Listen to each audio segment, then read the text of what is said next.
Good morning, Greece Room students. Thank you guys for checking in today on Thursday. Hope you guys did well and felt good about your test yesterday on chapters 9 and 10. The scores look pretty good, so thank you guys for being responsible and taking care of that. I wanted to start chapter 11 right away today, and I was mapping out kind of the rest of the semester, the rest of the year. Obviously, we're going to be learning online like this. We're actually in pretty good shape as far as timing goes. We shouldn't have to be in too much of a rush. It looks like we'll have two more tests. We're going to have a test on chapters 11 and 12 after this, and then we'll have a test on 13 and 14, and 14 is the last chapter. So we should be able to kind of learn everything to find out what happens to the rest of the Western Roman Empire. And again, we want to be in kind of a too big of a rush because we've been making some good time and everything. So that's what our schedule looks like. You might probably already heard, but just in case, the school has decided to have no finals for any classes this year. So normally I would give you a big final on kind of everything we've dealt with the entire semester, but I won't be doing that this year. But we will have our tests on the final two sections of chapters here. So make sure to just be keeping up with us and everything, and we'll get through these last few chapters. We have a lot of emperors to go, believe it or not, and some of them we'll talk about more than others. Let me show you the list here. By the way, this chapter is called Italy and the Provinces, Civil and Military Affairs. We learn about some big emperors here.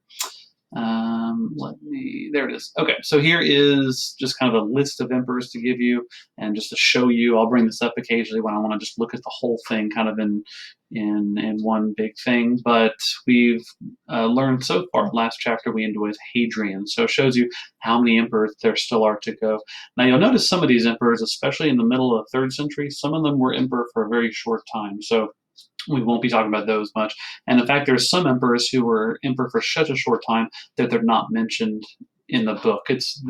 They're not trying to skip over people. They're just it's hard to mention every single one of them because there are so many. And there's an emperor who was emperor for 3 months, and we don't have a lot of stuff he did.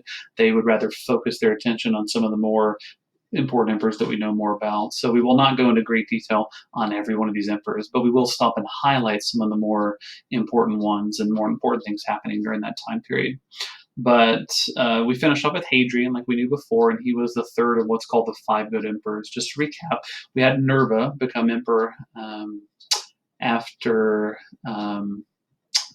we had Titus in Domitian, and then we had Nerva. And Nerva was kind of an older guy. He only ruled for a few years, but the most instrumental thing he did was adopt his successor, and he adopted a general called Trajan.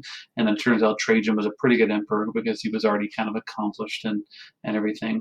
So Trajan ruled for several decades. The empire reached its biggest extent under Trajan, and then eventually we got to Hadrian. We talked about Hadrian being very well traveled, traveling all over the empire, being gone over half of his reign, and accomplishing several good things during his reign. A couple things that didn't go perfectly well, like the Jewish revolt and whatnot, but in general, thought of as a good emperor. And that's where we stopped last chapter. So today we're going to finish up the last of the 5 good emperors, the last 2, and we'll deal with kind of what happens after. Why are there only 5? What happened to the 6th one? Why did the 5 good emperors come crashing down? So that's what we'll deal with today. And just make sure to follow with your notes and make sure to be reading along in the book, and that's how you'll understand this for the next test. The 4th of the 5 good emperors was called Antoninus Pius. You're welcome to use his full name, Titus Aelius Hadrianus Antoninus Augustus Pius, if you'd like to, but we'll call him Antoninus Pius. You can see the dates of his reign there, 138 to 161, and he was a different emperor. Even though he was thought of as a very good emperor, he was a much different emperor than Hadrian. For one thing, he never left Italy during his entire rule, which is very long, 23 years. So he was not the well-traveled, all over the place type of emperor that Hadrian was. He was also less involved militarily. Trajan especially, and then Hadrian to a good extent, was out actively serving with the soldiers, actively leading the army himself. Antoninus Pius wasn't that. He wasn't into that, but he did appoint good officers. He didn't shirk his military duties. He just preferred not to be on the front lines and leading himself, and he appointed good enough to where the army kept running successfully and kept running smoothly. We talked about Hadrian's Wall in the last chapter being built here in kind of northern England, and during the time of Antoninus, he ordered another wall to be built, thinking that Rome could conquer this area and build another wall that we nowadays think of as the Antonine Wall. Okay, so that is what they did, and they thought they would conquer this extra area. They only manned this wall for a, a little bit, about 20 years or so, and eventually they realized they couldn't hold on to this easily enough, and they withdrew back to Hadrian's Wall. So the Antonine Wall was not in use for nearly as long as Hadrian's Wall, and there's not as much of it left remaining nowadays. A lot of Hadrian's Wall is there, not near as much the Antonine Wall is there. But it's interesting that they tried to keep conquering more of Britain in the north.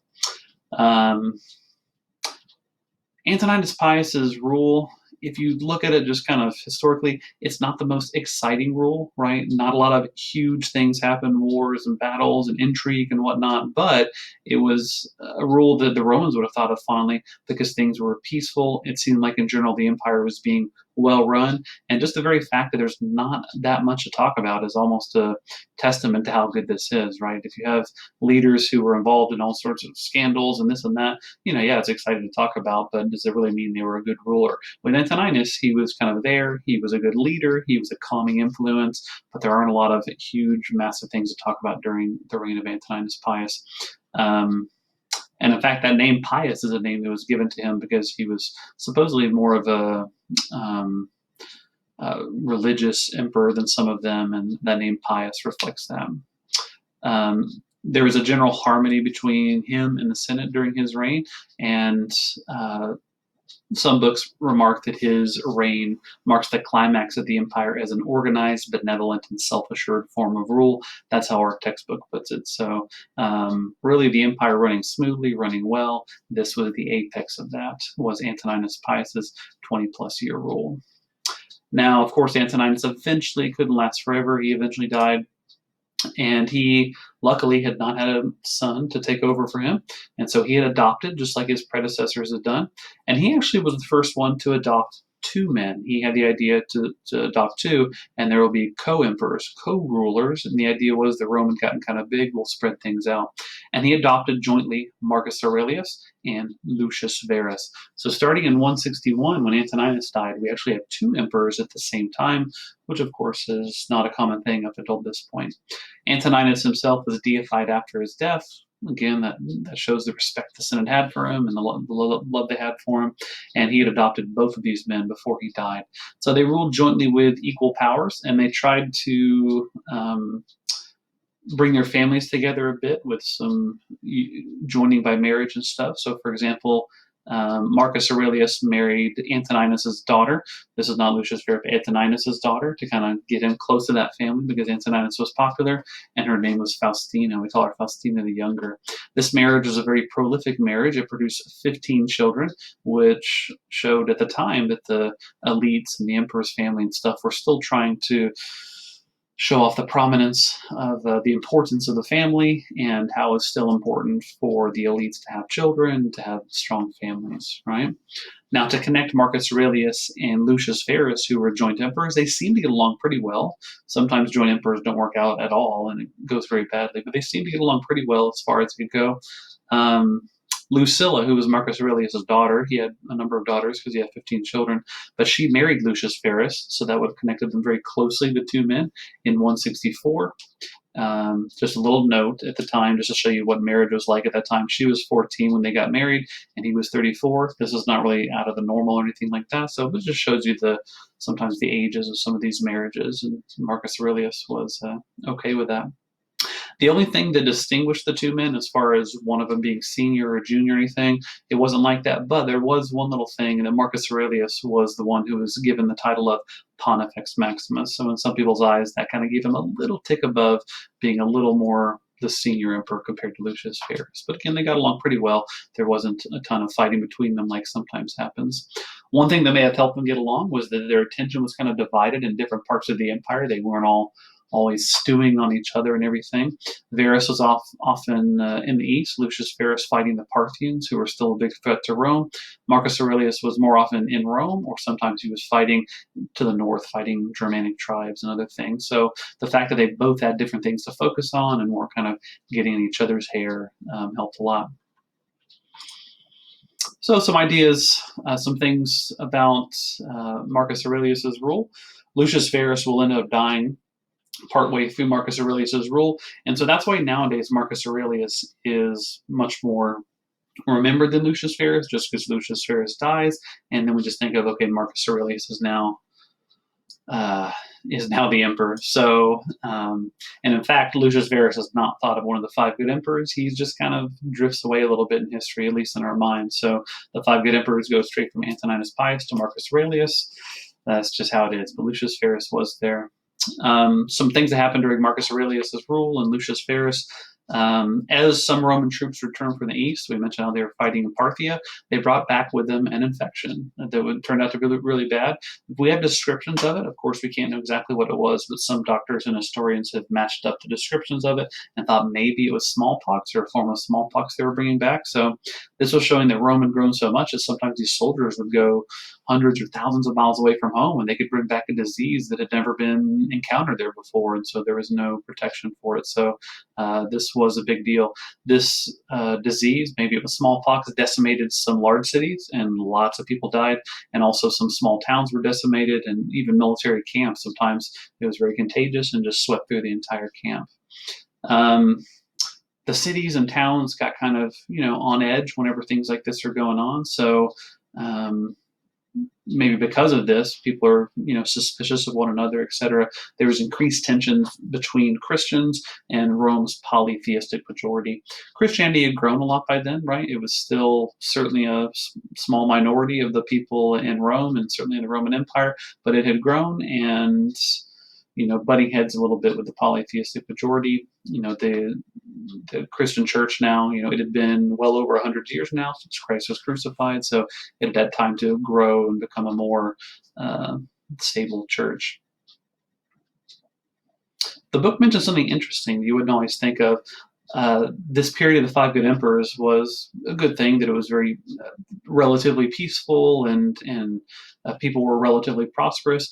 But interestingly, that's actually bad in the ancient world, maybe nowadays too, but bad in the ancient world for diseases, because when things were peaceful, there was more trade, there's more people traveling and going places, and so that helps the disease spread more easily. If the economy is doing really terribly, people are going to stay around home more. There's going to be less spread, and um, and it wouldn't spread as much. So the relative peace and prosperity of the five good emperors might have had this disease spread a little bit more. Lucius Verus eventually ends up dying of this disease. Possibly it was smallpox we mentioned in 169 while he was returning from fighting with his soldiers. So at that time, Marcus Aurelius continues, and he's thought of as the sole emperor after that point. He does have a son, Marcus Aurelius, called Commodus, and Commodus kind of learns under his dad and serves under his dad. He celebrates a triumph in 176 AD, and then after that, he was declared joint Augustus with his father, Marcus Aurelius. Augustus is a term that was now being used for the emperor, so it shows you how important the Emperor Augustus was. His name becomes a title to refer to the emperor, similar to the way Caesar was used as a title also. So now you have Commodus, his young son, being joint emperor with Marcus Aurelius and kind of grooming him for that role. Marcus Aurelius dies in 180 AD, and at that point, Commodus is acclaimed the sole emperor of Rome at age 19. Now, this is huge because what had gone well with the five good emperors? You had in a row five good emperors. Well, the four of them were adopted by their predecessor. They were chosen already kind of grown men, already accomplished, and it wasn't just given to chance of my son might be a good emperor, right? Marcus Aurelius couldn't resist the urge to give his son, even though Marcus Aurelius himself was a pretty good emperor and did a good job and ruled well and justly, he couldn't resist the urge to start a dynasty and to give his son power, and that actually is what ends the five good emperors, is Commodus and Marcus Aurelius having a son, unfortunately. So that's where the five good emperors come to a screeching halt with Marcus Aurelius's death in 180 AD. So how did Commodus do as emperor? You could see the dates of his rule here.